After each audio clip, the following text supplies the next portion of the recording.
तो recently Marvel के writers से एमसीयू में आयरन मैन के कैरेक्टर को वापस लाने के बारे में कुछ सवाल जवाब किए गए और इस टॉपिक को उन्होंने डिटेल में डिस्कस किया कि किस तरह से मार्वल आयरन मैन से रिलेटेड स्टोरीज को फेज 4 में हैंडल करेगा, क्योंकि जल्दी ही आयरन मैन से रिलेटेड कुछ बहुत ही पॉपुलर कॉमिक स्टोरीज हमें एमसीयू में आने वाली मूवीज और डिज्नी प्लस सीरीज में देखने को मिलने वाली हैं और हम उन सब की डिटेल्स इस वीडियो के अंदर कवर करेंगे। और जल्दी ही मून नाइट सीरीज भी शुरू होने वाली है, तो हम उसके बारे में भी हर एक एपिसोड के ऊपर वीडियो बनाएंगे। एक्चुअली मून नाइट के episodes doctor strange multiverse of madness की रिलीज के साथ ही ओवरलैप भी करने वाले हैं। तो स्वागत है आप सबका मेरे चैनल में और मैं हूं आपका हमदम, आपका दोस्त प्रेम।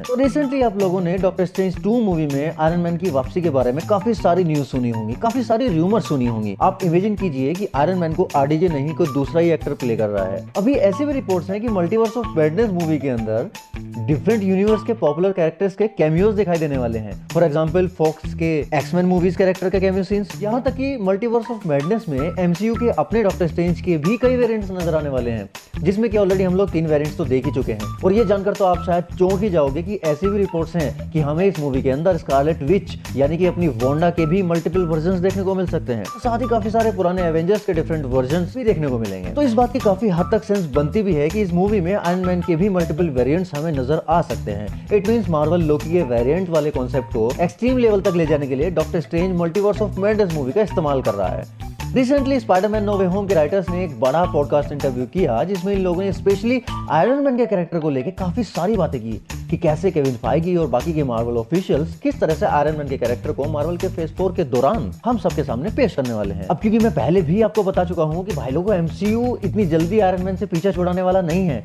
और ये उनकी मजबूरी भी है, वरना एमसीयू पूरी तरह से बर्बाद हो जाएगा। और इस पे डिटेल में मैं एक वीडियो बना चुका हूं, आप चाहें तो आई बटन पे क्लिक करके वो वीडियो देख सकते हैं। तो इंटरव्यू में उन लोगों से ये सवाल पूछा गया कि क्या वो लोग आयरन मैन के किसी वर्जन को फिर से वापस लाने वाले हैं एमसीयू के अंदर, क्योंकि अभी बहुत सारी मल्टीवर्स बेस्ड मूवीज आ रही हैं, जैसे कि स्पाइडरमैन नो वे होम जो कि एक मल्टीवर्स बेस्ड मूवी थी, और वी कैन से एक स्पाइडरवर्स मूवी थी, and doctor strange multiverse of madness का तो नाम ही है मल्टीवर्स का पागलपन।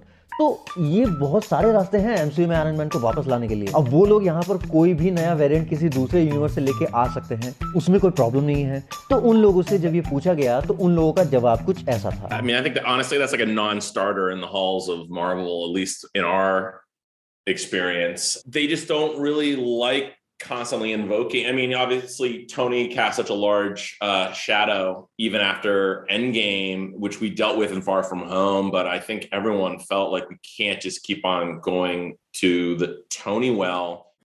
अगर आपको इसका मतलब ठीक से समझ नहीं आया है तो मैं आपको बता देता हूँ। इन लोगों का कहना है कि अभी के लिए आयरन मैन एमसीयू के अंदर एक नॉन स्टार्टर कैरेक्टर बना हुआ है, एंड मार्वल के किसी भी राइटर को, फिर भले ही वो किसी अपकमिंग मार्वल मूवी पे काम कर रहा हो या फिर डिज्नी प्लस की किसी सीरीज पे, उन लोगों को आयरन मैन के कैरेक्टर को यूज करने की परमिशन ही नहीं है। एंड नॉन स्टार्टर मींस जब भी कोई राइटर केविन फाइगी या किसी दूसरे प्रोड्यूसर से टोनी स्टार्क या आयरन मैन को वापस लाने के बारे में बात करता है तो वो कन्वर्सेशन वहीं पे खत्म कर दी जाती है कि भैया जितना बोला गया है उतना करो, फालतू में ज्यादा दिमाग खर्च करने की जरूरत नहीं है।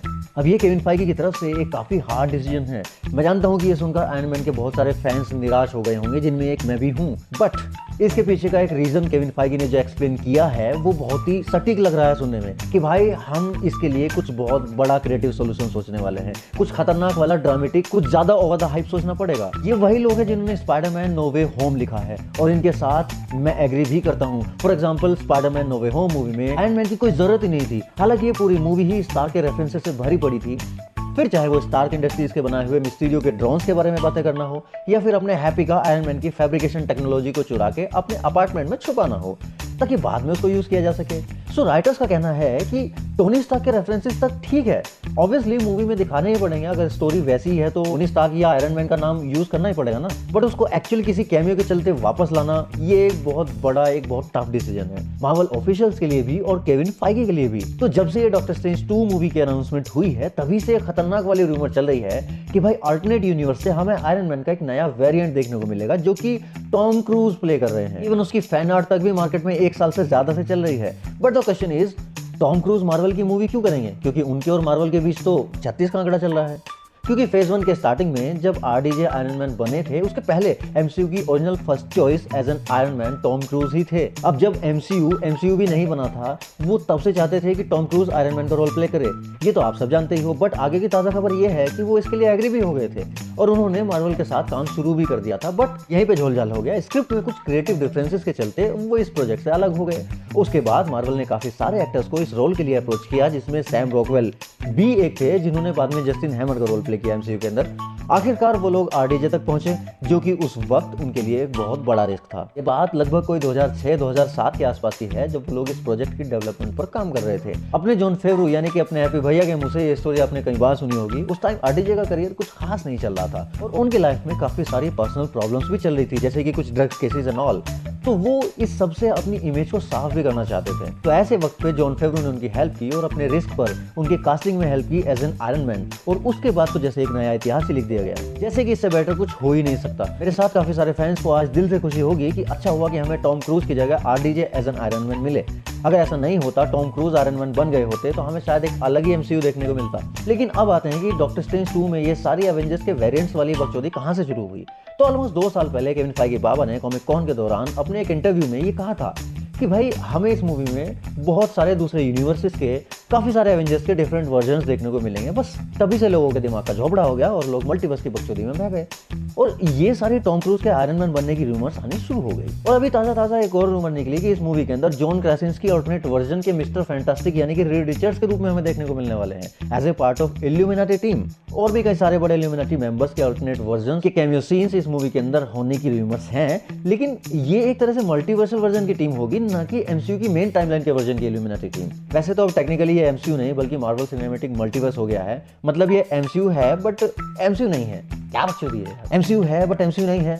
वैसे कोई बात नहीं, मूवी आने दो, फिर जो भी कैमियोज हमें उसमें एज ए वेरिएंट दिखाई देंगे उन सब के बारे में हम यहीं इसी सेम चैनल पे बातें करेंगे और ये भी बात करेंगे कि उन मल्टीवर्सल कैरेक्टर्स और अपने एमसीयू के ओरिजिनल कोर कैरेक्टर्स में क्या डिफरेंस होगा। ये बिल्कुल ऐसा ही है जैसा कि हमने लोकी सीरीज में उसके बाकी के वेरिएंट्स को देखा। जैसे कि हम जानते हैं कि अपना ओरिजिनल लोकी कौन है और ये बाकी के कद्दुओं के साथ चल क्या रहा है। अब यार देखो, ये तो नहीं पता कि जॉन क्रासिंस्की के रीड रिचर्ड्स को प्ले करने वाली रूमर्स कितनी सही है, बट हाँ ये जरूर कंफर्म है कि मार्वल फैंटास्टिक 4 की मूवी पे काम स्टार्ट कर चुका है और उसकी कास्टिंग भी स्टार्ट हो चुकी है। तो अगर डॉक्टर स्ट्रेंज 2 में हमें रीड रिचर्ड्स अगर दिखाई देता है तो ये तो पक्का है कि वो एमसीयू की मेन टाइमलाइन का रीड रिचर्ड्स नहीं होगा।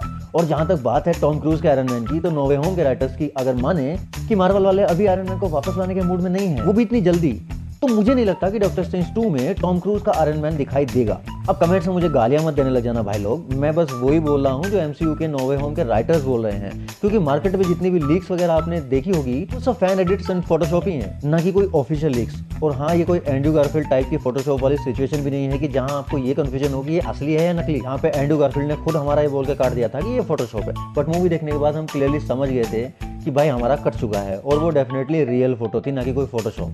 वो लीक सीन जब Andrew and Tom Holland Tobey Maguire से उसके ऑर्गेनिक वेब शूटर्स की बात कर रहे होते हैं, उस सीन से उठाकर लीक किया गया था। अब नो वे होम के राइटर्स ने और भी कई सारे रिलेटेड सीन्स की बात की जो कि मूवी में नहीं थे। उनके बारे में भी मैं अलग से एक वीडियो बना के बात करूंगा जब इस मंथ नो वे होम का ब्लू रे प्रिंट मार्केट में आ जाएगा, क्योंकि उसके साथ हमें करीब 100 मिनट्स की एक्स्ट्रा फुटेज देखने को मिलने वाली है। अब अगर हम डॉक्टर स्ट्रेंज 2 के एक्स-मैन वाले कैमियोज की बात करें तो इनके काफी हद तक सही होने के चांसेस हैं। क्यों? क्योंकि कुछ ऑफिशियल कॉन्सेप्ट आर्ट्स हैं जो सामने आई हैं, जो कि हमें दिखाती हैं कि भाई पैट्रिक स्टीवर्ट के चार्ल्स जेवियर का लुक मूवी में कैसा होगा, जो कि अपनी फ्लोटिंग व्हीलचेयर के ऊपर सवार रहेगा। कुछ वैसी ही जैसे कि एक्स-मैन की एनिमेटेड सीरीज में हम देखते हुए आए हैं। इसी में हम देख सकते हैं कि डॉक्टर स्ट्रेंज का एक वर्जन जो कि शायद डिफेंडर स्ट्रेंज है, उसको प्रोफेसर एक्स के सामने किसी बहुत ही हाईटेक फैसिलिटी के अंदर लाया गया है, शायद से किसी तरह की पूछताछ करने के लिए, और वो भी अल्ट्रॉन बॉट्स के द्वारा। सीरियसली फिर से अल्ट्रॉन। ऐसा लग रहा है कि इस बार ये बॉट्स अल्ट्रॉन के लिए नहीं बल्कि इस वाले वर्जन के प्रोफेसर एक्स के लिए काम कर रहे हैं। अभी कुछ टाइम पहले पैट्रिक स्टीवर्ट्स ने भी अपने एक इंटरव्यू में कहा था कि उनकी कुछ मीटिंग्स हुई थी मार्वल के ऑफिशियल्स के साथ एज ए प्रोफेसर एक्स का ही एक वर्जन एमसीयू में प्ले करने के लिए, तो उन्होंने मना कर दिया क्योंकि वो लोगन मूवी के दौरान हुए इस कैरेक्टर की एंडिंग से काफी ज्यादा सेटिस्फाइड हैं। तो हो सकता है कि अब ये कॉन्सेप्ट आर्ट वाला सीन मूवी मूवी के थिएट्रिकल कट में हमें काफी कुछ अलग दिखाई दे, जो कि कई बार होता भी है। जैसे कि आपने पहले भी कई बार कुछ ऑफिशियल कॉन्सेप्ट आर्ट्स को देखा होगा जो कि देखने में तो काफी कूल होते हैं, बट मूवी की शूटिंग के दौरान या फिर उसके पहले स्क्रैप कर दिए जाते हैं। जैसे कि अमेरिका चैवेज वाला ये कॉन्सेप्ट आर्ट जो कि स्पाइडरमैन नो वे होम से हटा दिया गया। आप क्लियरली देख सकते हैं कि इनिशियली वो भी इस मूवी का पार्ट होने वाली थी, और वो इसलिए क्योंकि हम लोगों को स्पाइडरमैन नो वे होम से पहले doctor strange multiverse of madness देखने को मिलने वाली थी। लाइक जैसे यहाँ वो ट्रेलर में फर्स्ट टाइम एमसीयू के अंदर दिखाई देने वाली है, देन उसके बाद वो स्पाइडरमैन नो वे होम में दिखाई देती स्पाइडरमैन की हेल्प करते हुए उसकी प्रॉब्लम को सोल्व करने में। लेकिन चूंकि अब स्पाइडरमैन नो वे होम पहले रिलीज हो गई तो उसके सारे सीन्स मूवी से हटाने पड़े। अब अगर मैं एक्समैन के सारे कैमियो सीन्स की बात करूं तो शायद वो सभी सीन्स हमें डॉक्टर स्ट्रेंज 2 के अंदर जो मल्टीवर्सल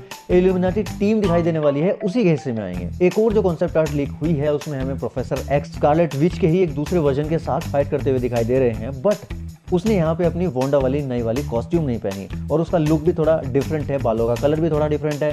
तो शायद ये किसी दूसरे वर्जन की स्कारलेट विच है, अपनी वाली वोंडा नहीं है। और मुझे पता है अगर ऐसा है तो सवालों के काफी सारे पहाड़ टूट पड़ेंगे, क्योंकि वोंडा एक नेक्सस बीइंग है और इस हिसाब से एंटायर मल्टीवर्स के अंदर उसका कोई दूसरा वर्जन एग्जिस्ट नहीं करना चाहिए अकॉर्डिंग टू कॉमिक्स। बट ऐसा लगता है कि एमसीयू के लिए वो इस कॉन्सेप्ट को चेंज कर रहे हैं और ये ऐसा वोंडा विजन से ही दिखाना स्टार्ट कर चुके हैं। और मजे की बात तो ये है कि यहाँ ओरिजिनली इस फेक कमर्शियल सीन में वोंडा विजन के ये जो डॉक्टर दिखाई दे रहा है वो अपने डॉक्टर साहब यानी कि डॉक्टर स्ट्रेंज होने वाले थे स्टार्टिंग में, बट बाद में इसे भी चेंज कर दिया गया।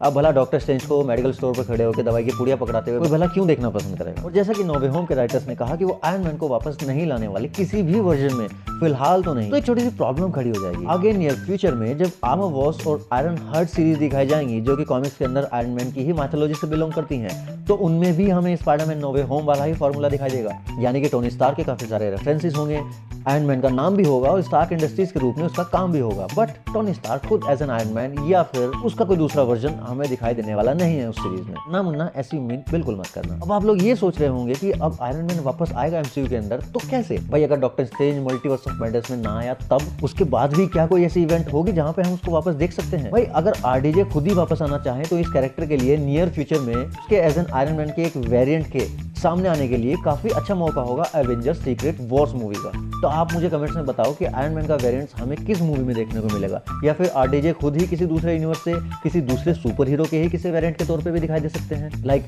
Tony Stark sorcerer supreme from another universe. जी हाँ, एक बार ऐसा भी हो चुका है कि एक यूनिवर्स में अपना टोनी स्टार्क भी सॉर्सरर सुप्रीम बन चुका है, और ऐसा ही कुछ उन्होंने एवेंजर्स इन्फिनिटी वॉर के दौरान भी करने की कोशिश की थी। इसको थोड़ा बहुत फेरबदल करके प्ले आउट करने की कोशिश की थी, लेकिन वो भी सिर्फ एक डिलीटेड सीन बनकर रह गया। आई होप कभी ना कभी हमें वो भी जरूर देखने को मिले। आप सबका क्या सोचना है इस मुद्दे के बारे में और मेरी इस वीडियो के बारे में मुझे कमेंट सेक्शन में जरूर बताना। और अगर आपको लगता है कि मेरा ये चैनल सब्सक्राइब करने के लायक है तो इसे जरूर सब्सक्राइब करें। प्लस आपको अगर ये वीडियो अच्छी लगी तो इसे अपने दोस्तों के साथ भी जरूर शेयर कीजिए, क्योंकि मजा अकेले अकेले नहीं ना लेना है, सब मिल बांट कर मजा लो यार। और अगर आप मुझसे पर्सनली बात करना चाहते हैं या अपनी फैन थ्योरीज मुझसे शेयर करना चाहते हैं तो मैं अपने लिंक्डइन हैंडल का लिंक इस वीडियो के डिस्क्रिप्शन में डाल दूंगा। आप वहां से मुझे मेरे सारे सोशल मीडिया हैंडल्स पे फॉलो कर सकते हैं, फिर चाहे वो इंस्टाग्राम हो या फिर फेसबुक या फिर कोई और सोशल मीडिया प्लेटफॉर्म, हम हर जगह बात कर सकते हैं। तो मैं मिलता हूँ आपसे नेक्स्ट किसी वीडियो में, तब तक के लिए सायोनारा।